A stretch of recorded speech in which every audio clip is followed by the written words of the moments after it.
I had a good response to the last video, a lot more comments, and someone asked me another question, asked if I'd have a little talk about twisting bow limbs.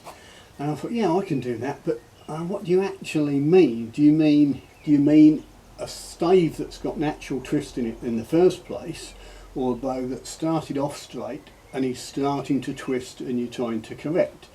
Anyway, I'll talk about both of them. So, we'll use twister as an example. Now, I showed it the other day, but it probably wasn't obvious how much twist there really is. So I've used an elastic band to attach an arrow to each limb, mid-limb. You can see how I've done it. It's quite a useful trick.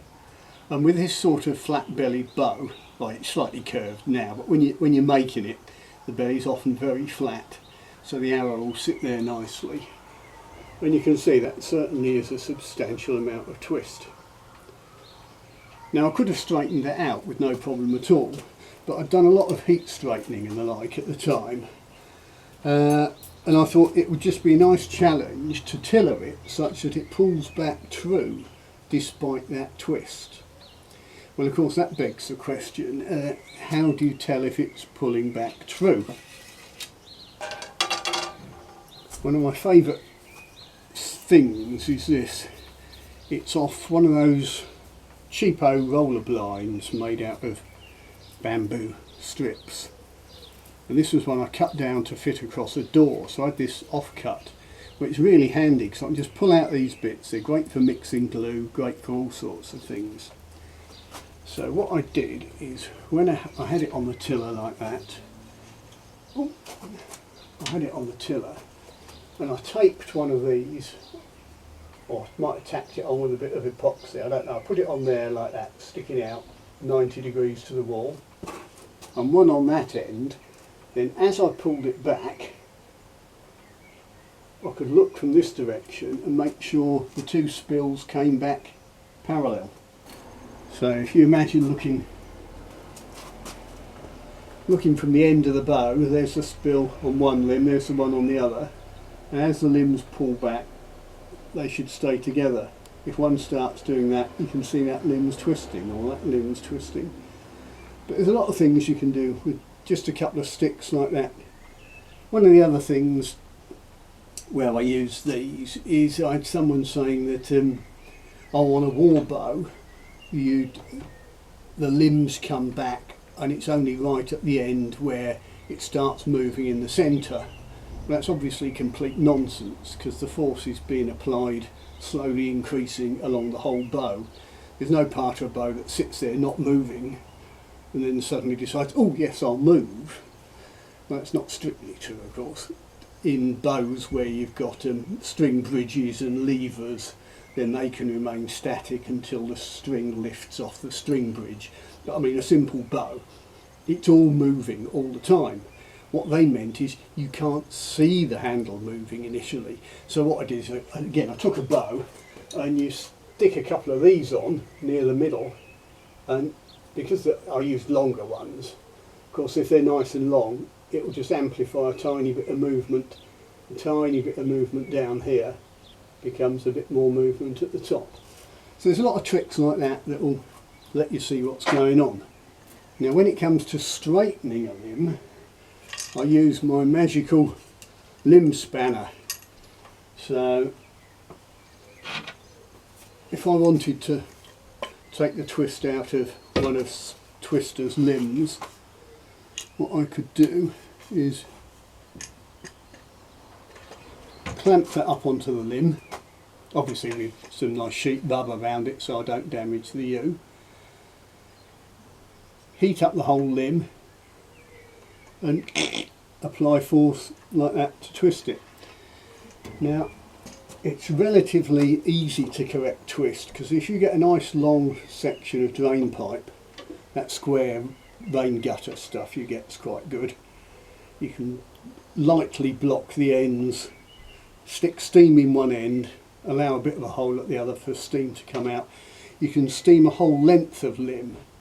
So although you're trying to get, say, that much bend, the way to look at it is you're actually spreading that bend over this huge length, so each inch or two is only having to bend a tiny bit, so it's much easier to do than correcting this sort of bend or that sort of bend.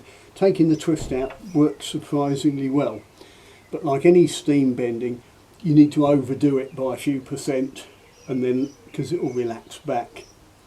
And with some woods, what you'll find, if you do a steam bend, it will be fine for a few weeks and then it will creep back, maybe even months. Steam bending can creep back on you, but what you can always do is you can do a steam bend, then clamp it up, and then actually do like a heat treat as well, which will sort of fix the correction in place, if you like. A lot of heat treating and bending you end up having to do more than once. But I think that's one of the secrets of making a bow. If you expect to get it right first time and only ever do it once, you'll never make a bow. It's a process of successive approximation and constant adjustment and, you know, modification. So yeah, if you've got to do a job, be prepared to do it more than once. It's like your first sanding of a bow. You get it all nice and sandy, it's perfect. You can see no tool marks at all. Brilliant. You wipe it with Danish oil, all of a sudden you can see all the tool marks, and you end up taking it all off again, scraping it and cleaning it down. Yeah, patience and attention to detail, and you make a beautiful bow. There's another aspect to twist which is harder to illustrate really. Let's look at this little silly primitive I made. Perhaps I can illustrate it with this. So if you've made a bow and the bow itself is relatively straight, but as you're drawing it, it's trying to bend sideways or twist, and the two are somewhat similar. You don't often get a twist in a dead straight line. It will twist and try and pull out of line. The hard thing is deciding what's actually wrong and what's happening. I often say solving problems is easy. The hard thing is deciding what the problem is. And often it's not a simple matter of, oh, we'll do fix A, we'll solve this problem. It may require a bit of fix A, a little bit of fix B, and maybe a hint of C. So assume this is our bow and it's trying to sort of twist like that. So it's not only twisting, but it's going sideways, which would be what would normally happen. So in fact I think I've mentioned this on one of the other videos with the needle bow, so if you could look back at that. Often the problem is more than one thing. So if the string line is slightly out, that will pull it sideways, but also tends to make it twist. If it's thicker on one edge than the other, it will try and twist. So often moving the string line will correct it, or thinning the appropriate edge. So I could do with something more flexible really. If it tries to twist that way, the way to look at it is a bow will try and bend, it'll always move towards the weaker side. So if it's doing that, it implies this side is weaker, so you'd want to take wood off this corner. In fact, I remember I've definitely mentioned this. If you look at that needle bow video, I'm sure it's on there. I'll edit this out if it isn't, so you won't know that I said it anyway. So that's enough for now.